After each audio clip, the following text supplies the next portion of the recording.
오늘 말씀 함께 나누도록 합시다. 음산하죠? 음산합니다. 기괴한 한 사람이 등장을 하고 사람들이 모두 그를 두려워하는 것 같습니다.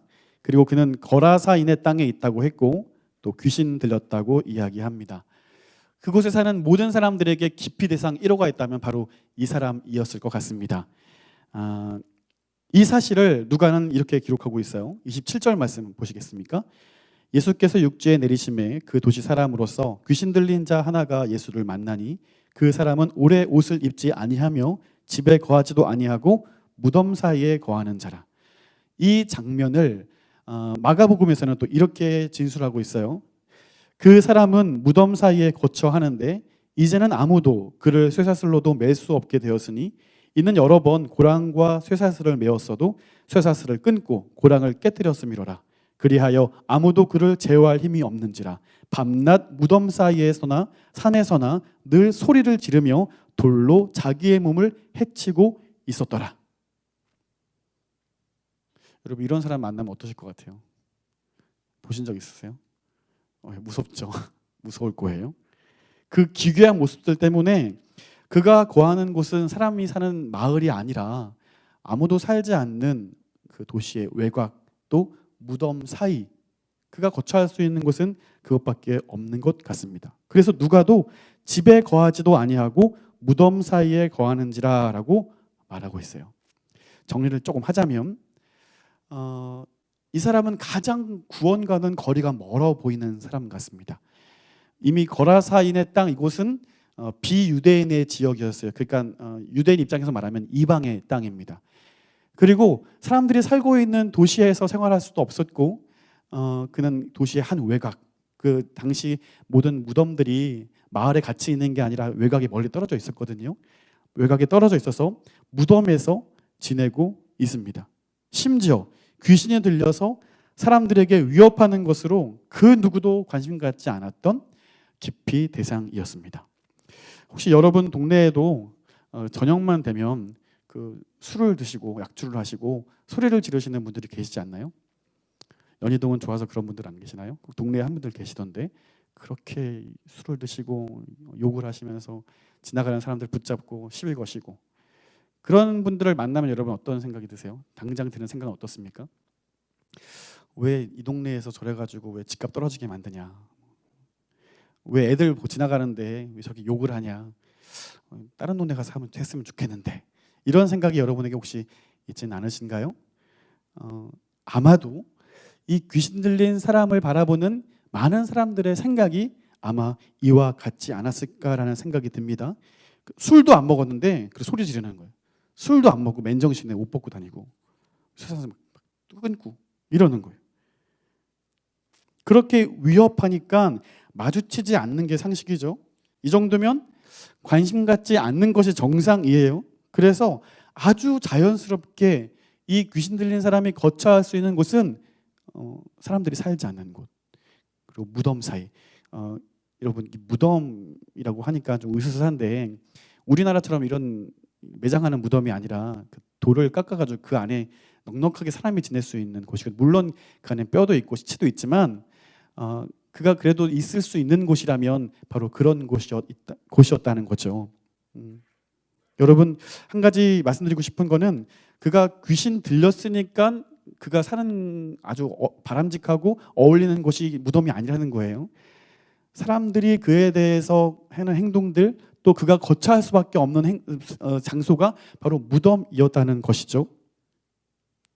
그래서 오늘 이 누가는 이 귀신 들린 사람을 이야기하면서 사람들과는 다른 관심을 가지고 이 귀신 들린 사람을 표현하고 있어요. 만약에 많은 사람들이 그 귀신 들린 사람을 바라보면서 저 사람 왜 저럴까? 무슨 문제가 있을까? 왜 저러는 걸까? 이런 것에 관심이 있었다면 그를 그렇게 외곽으로 몰진 않았을 거라는 생각이 듭니다. 그러나 당연히 우리도 드는 생각처럼 왜 이 사람은 우리 동네에서 저럴까? 왜 저럴까? 이런 마음들이었다는 거예요. 그런데 예수님께서는 그 영혼을 바라보시면서 다른 한 가지에 관심이 있었던 거예요. 그가 왜 저럴까? 그가 왜 저래야만 할까? 왜 저런 삶을 살아가야만 할까? 예수님께서는 관심이 있으셨던 거죠. 이것을 기록하고 있는 누가도 성령께서 감동하게 하셔서 이 하나님의 시선을 따라서 이 기록을 감당하고 있다는 거예요. 모든 사람들이 저 사람 왜 저래? 저 사람 왜 그렇게 살아? 여기서 좀 떠났으면 좋겠어. 이렇게 생각하고 있는 가운데 하나님은 그 영혼에 관심이 있으셨던 거예요. 그 위험천만한 행동의 이면에 숨겨져 있던 그 영혼에 관심이 있으셨던 겁니다. 여러분, 왜 그가 이 무덤에 거할 수밖에 없었는지, 왜 그런 기괴한 모습으로 매일매일 자기의 몸을 학대하면서 그렇게 살아갈 수밖에 없는지 우리는 물을 수 있어야 되겠어요. 그래서 예수님께서는 그 소망 없는 땅에 걸어가신 거예요. 소망 없는 땅에 소망 없어 보이는 그 귀신 들린 사람을 예수님께서는 꼭 만나셔야만 했던 것입니다. 우리의 생각대로라면, 우리의 관심대로라면 굳이 안 가셔도 돼요. 다 그렇게 대우하고, 다 그렇게 무시하고, 다 그렇게 위험한 사람이니까 저 사람은 저렇게 살다 죽어야 돼라고 생각할 수도 있어요. 그 누구도 그에 대해서 관심 갖지 않는다고 해서 책임을 묻거나 야, 너 왜 그렇게 매정하냐? 이렇게 얘기할 사람이 없어요. 모든 사람이 그렇게 생각하기 때문에 그렇습니다. 그러나 예수님께서 그곳을 가신 거예요. 굳이 그에게 나아가서 그를 부르셨고 그를 억누르고 있던 수많은 권세들에 대해서 그를 자유케 해주셨다는 거예요. 그리고 그를 무덤이 아닌 집에 살게 해주셨습니다. 39절 말씀 우리 다 함께 읽어볼까요? 39절 시작.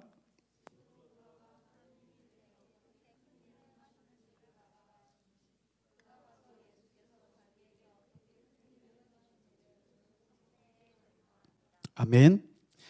집으로 돌아가라고 말씀하셔요. 그가 거할 곳은 무덤이 아니라 집이라는 겁니다.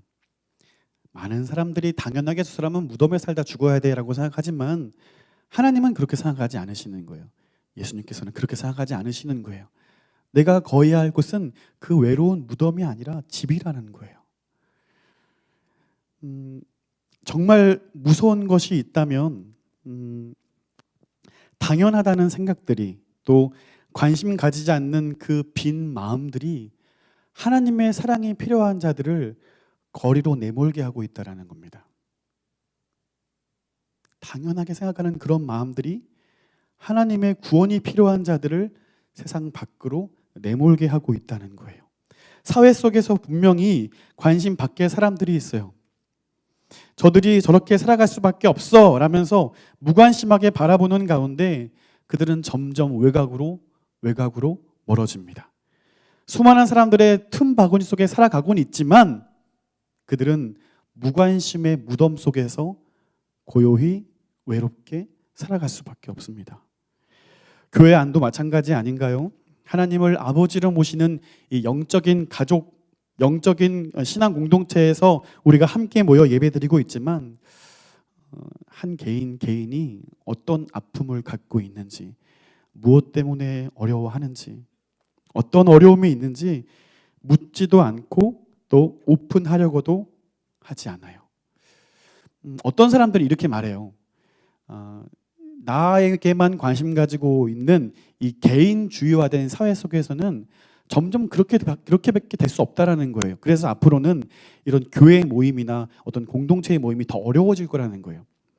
왜냐하면은 자기밖에 모르고 자기의 남들에 대해서만 중요시 생각하기 때문에 남들에 대해서는 관심 갖지 않기 때문에 그런 모임들이 더 어려워질 거고 교회도 더 어려워질 거라는 거예요. 여러분의 생각은 어떠십니까? 어떤 선배 목사님들이 후배 목사들에게, 저 같은 이제 젊은 목사들에게 그런 위안의 말씀들을 하셔요. 위로가 전혀 안 되는데 너 점점 어려워질 거야, 어떡하냐. 여러분은 어떻게 생각하십니까?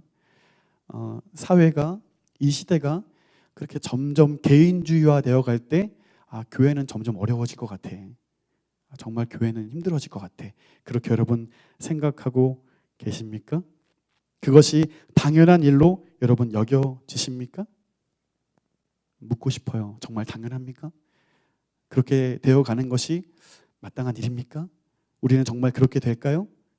그래서 저기 서구의 유럽과 같은 교회처럼 우리도 언젠가는 그렇게 교회 문을 닫고 나이트클럽이나 이슬람이나 어떤 다른 종교단체에 이 물건을 팔아야 되는 날이 곧 오게 될까요? 이 모든 물음과 이 회의감 속에 예수님께서 거라사인에 있는 그 한 사람에게 나아가신 거예요.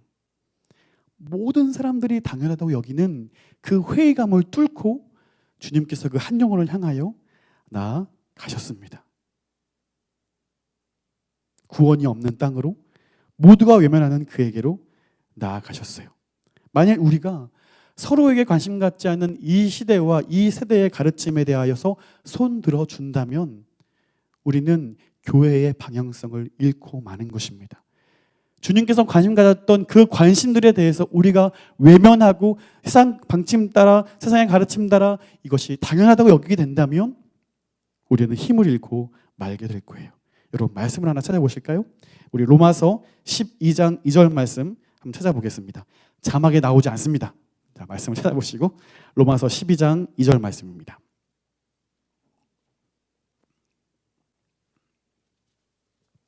우리 함께 한 목소리로 힘차게 읽어보겠습니다. 시작. 너희는 이 세대를 본받지 말고 오직 마음을 새롭게 함으로 변화를 받아 하나님의 선하시고 기뻐하시고 온전하신 뜻이 무엇인지 분별하도록 하라. 아멘.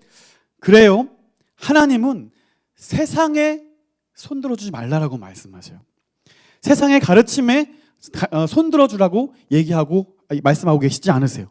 절대로 그렇게 말씀해주지 않으십니다. 오히려 우리가 그것들에 손들어준다면 주께서 표현하신 이 교회의 방향을 우리가 잃게 되는 거죠. 그리고 우리가 이런 세상의 가르침에 매혹되고 유혹되고 이끌려갈 때마다 우리에게 당부하시는 명령은 뭐냐면 우리의 마음을 새롭게 하라고 말씀하셔요. 그리고 변화를 받으라고 명령하셔요. 세상이 더욱 악해지고 다 그런 거야. 어쩔 수 없어.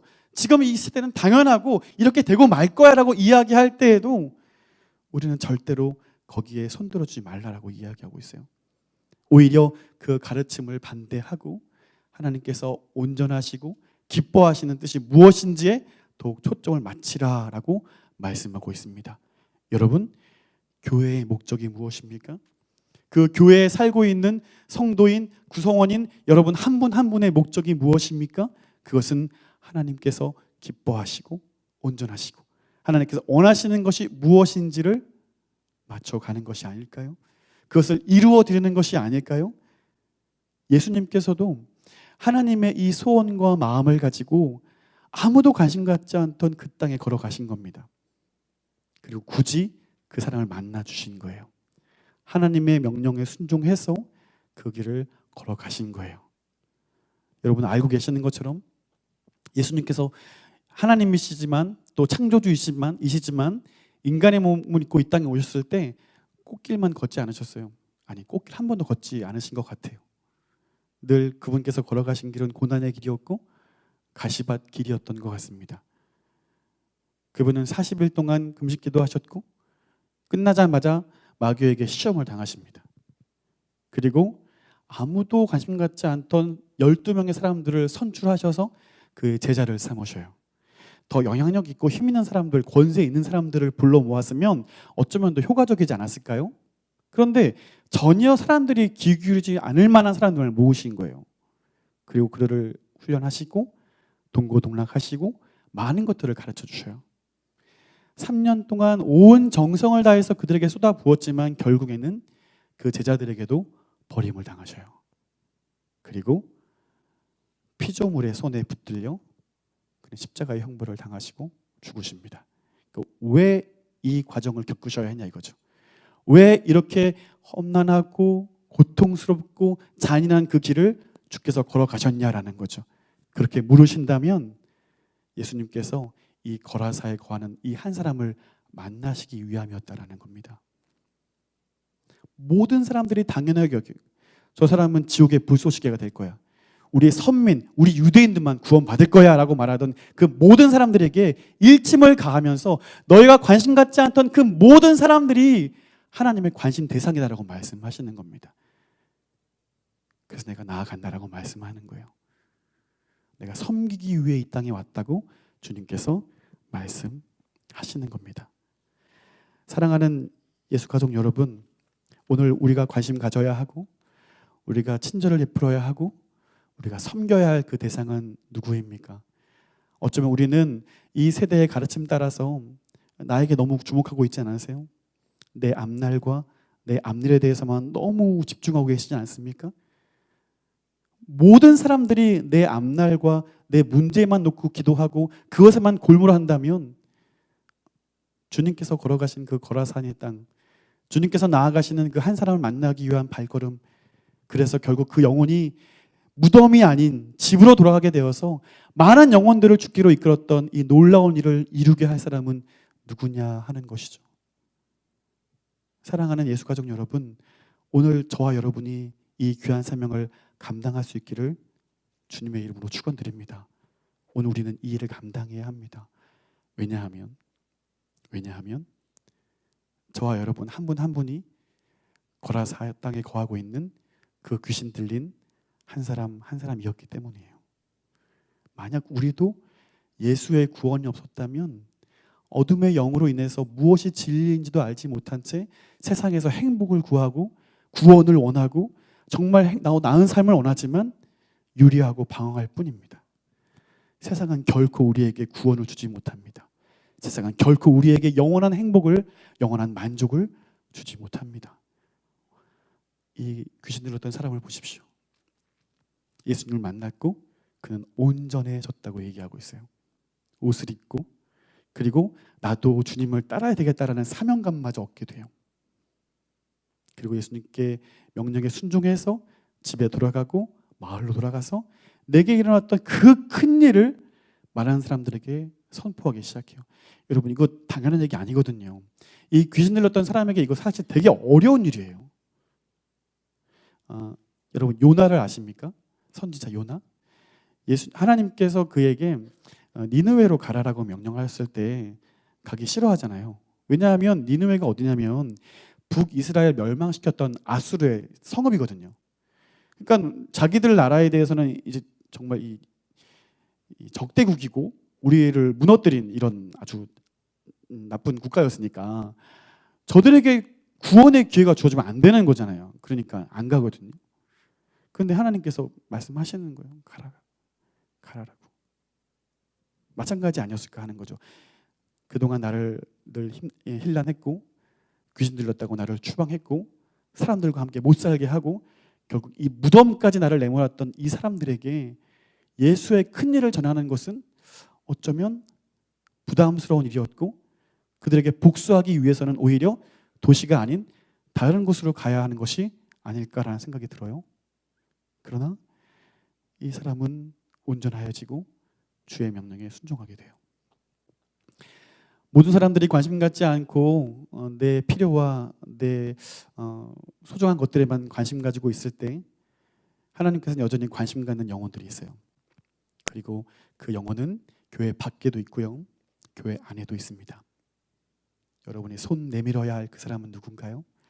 내가 함께 손 잡고 섬기고 사랑하여서 마침내는 그가 거하는 곳이 많은 사람들이 있을지라도 너무나 외로운 무덤 가운데 거하지만 결국에는 집으로 돌아오게 하고 결국은 함께하게 하고 함께 세운 이 공동체에서 한몸된 지체들로 건강하게 신앙생활을 하게 할 그렇게 옳은 길로 인도할 주의 백성들이 누구냐 하는 겁니다. 오늘 이 귀한 도전 가운데 저 여러분이 온전히 응답하고 하나님 앞에 귀하게 쓰임받게 되기를 주님의 이름으로 축원드려요. 자, 오늘 박혜선 선교사님, 우리 청년부가 후원하고 있는 선교사님의 선교 편지 중에 내용의 일부를 조금 읽어드릴게요. 때때로 이 여정이 고되게 느껴질 때 이 삶도 맞고 저 삶도 맞는 것인데 우리는 굳이 이렇게 살아야 하는가라는 생각이 들곤 합니다.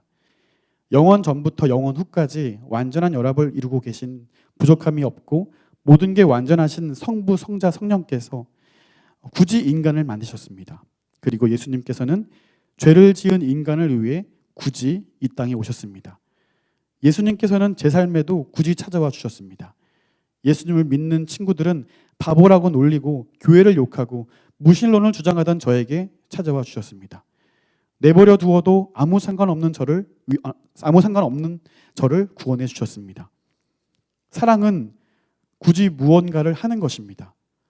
사람들은 사랑하는 사람을 위해 이벤트를 합니다. 어떤 사람은 많은 돈과 시간을 들여서 카페를 빌리고 각종 꽃, 촛불 그리고 풍선을 장식해서 반지까지 선물합니다. 이런 일은 경제적으로 봤을 때 합리적인 소비이기보다 낭비에 가깝습니다. 그렇지만 누구도 뭐라고 할 수 없습니다. 그 이벤트를 준비한 사람은 사랑하는 사람에게 모든 것을 바쳐서라도 그 사랑을 표현하고 싶기 때문입니다. 우리가 사는 삶도 이와 같은 것이 아닐까요? 모든 게 돈 낭비, 시간 낭비인 것처럼 보입니다. 우리는 예수 그리스도를 위해 모든 것을 낭비합니다. 왜냐하면 우리는 우리의 모든 것을 바쳐서라도 그분을 향한 사랑을 표현하고 싶기 때문입니다. 우리는 신부인 교회이고 그분은 우리의 신랑이시기 때문입니다. 이 마음을 가지고 선교지에 나아가고 영혼들을 대하고 아무리 힘든 일이 찾아올지라도 굳이 나를 사랑해 주시고 굳이 나를 불러주신 그 사랑을 기억하여서 오늘도 이 선교지에서 선교사의 사명을 감당하고 있으리라 생각이 듭니다.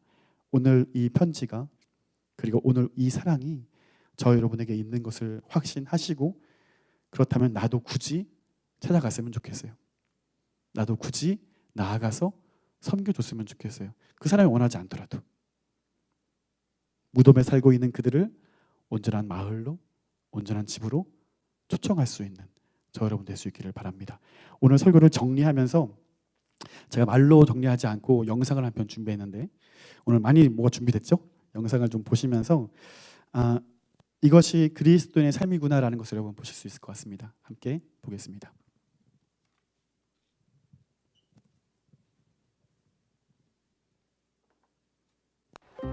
안녕하세요. 시샤부터 주자. 도셔하고 또 막걸리 막걸리는 안 돼. 사료. 아니, 막걸리는 안 돼. 그래도 안 돼, 안 돼. 여기 사료 어떻게? 왜? 왜 또 삐져, 삼촌? 응? 맨날 이래. 그러면 양말만 갖고 올게, 삼촌. 네. 알았지? 내가 그것도 갖고 오지 마. 어머니. 이거 왔어요. 오늘 몇 시에 나오셨어? 오늘 비 와가지고. 아유, 손자. 한 주 동안 별일 없어졌어? 손이 그래서. 아유. 나는 마음이 안 편해. 자꾸만 얻으면 먹고 이거 마음 불편해하지 마. 어머니. 유은이 한 먹고 아니 이름 어떻게? 안녕하십니까. 저는 성서학과 다니고 있는 윤현목입니다. 사람인 별명은 별로 없어요. 돌이나 짱돌 이런 거, 물범, 물개. 네. 어머니 기다리고 있었어. 네, 아이고 아까워 시간. 아니 뭘 아파? 잘 지냈나? 그렇지. 아니 어머니 전화기 있었잖아. 전화기 전화번호 걸어봐. 그 번호를 내가 잘못 천사라고 적었나? 입력시켜놨는데 천사라고. 천사냐고 그러면서 이렇게 큰 천사 맞냐고 어머니한테 막 어머니 천사는 이렇게 안 커요. 저는 교회 다니는 청년인데 아버지 목마르시니까 음료수 하나만 드려도 될까요? 폐지 주우실 때 사고 나지 말라고 제가 야광조끼 나눠드리고 있거든요. 쌀이나 뭐 반찬이나 이런 거 좀 필요하시면 제가. 뭐 22,000원이에요? 네, 감사합니다. 감사합니다. 많이 파세요.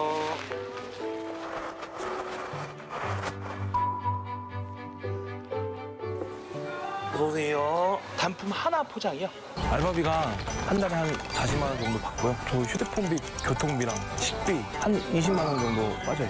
이제 나머지 돈으로 어머니들이 야광조끼나 장갑, 음료수, 쌀 이제 어머니들하고 교제할 때 밥값 이렇게 하면은 모자랄 것 같은데 신기하게 모자르진 않아요.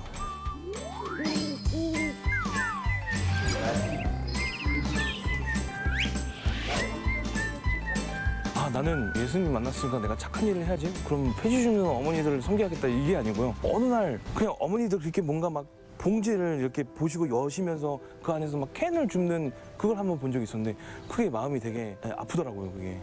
내가 어머니 기도 한번 해줄게 지금. 그래. 하나님 아버지 아버지께서 이곳 보고 계신 거 잘 알고 있습니다. 아버지, 어머니께서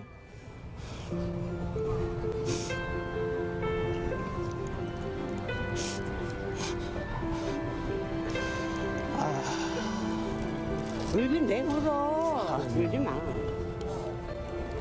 우리도 아들. 나 우선 못 갖고 한국 가서 우리 갖다 줄게. 아이고.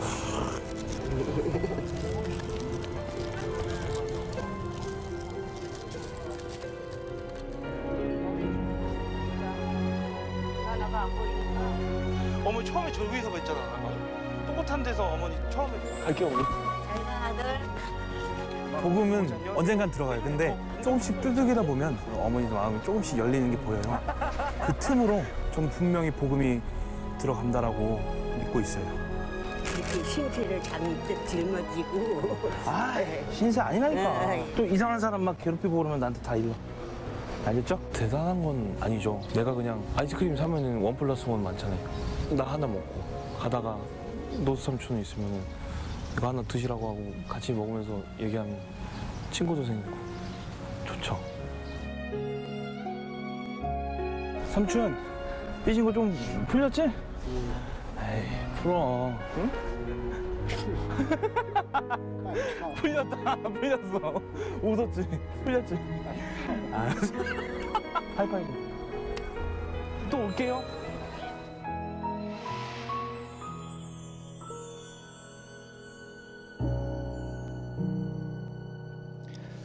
네. 정말 필요한 것은 관심인 것 같습니다. 그리고 우리가 무엇을 해야 할지 하나님이 주는 마음들을 가지고 우리 주위에 있는 또 내가 해야 할, 나아가야 할 그런 귀한 사명들을 발견할 수 있는 시간 되기를 바랍니다.